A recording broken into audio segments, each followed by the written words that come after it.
Sí way, Colombian way.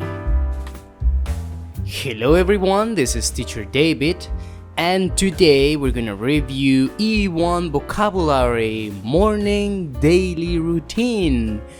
We're gonna be working with verbs from the simple present. Vamos a estar trabajando con verbos del presente simple, únicamente con la first person, únicamente con la primera persona. Here we go. Wake up, wake up. I wake up at 6 a.m. Yo despierto a las 6 a.m. Get up, get up. I get up at 6:15 a.m. Yo me levanto a las 6:15 a.m.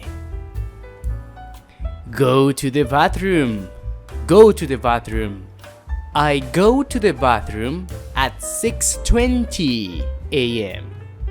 Voy al baño a las 6:20 a.m. Wash my face. Wash my face. I wash my face at 6:25 a.m. Me lavo la cara a las 6:25 a.m. Brush my teeth. Brush my teeth. I brush my teeth at 6:30 a.m. Me cepillo los dientes a las 6:30 a.m. Take a shower. Take a shower. I take a shower at 6:35 a.m. Me baño a las 6:35 a.m. Dry myself. Dry myself.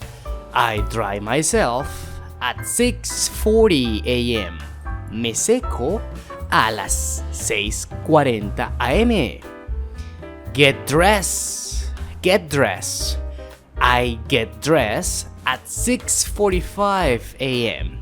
Me visto a las 6:45 a.m. Comb my hair. Comb my hair.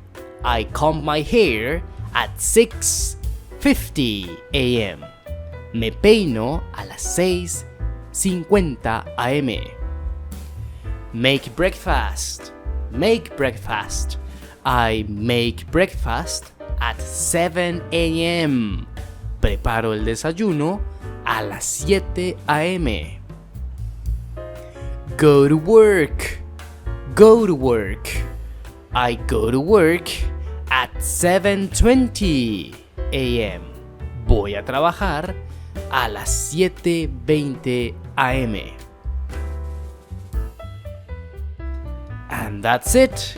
You did a really good job. I hope this video was helpful for you, and please, if you like this video, don't forget to click on the like button, and if you want more, don't hesitate to subscribe, okay? See you next time.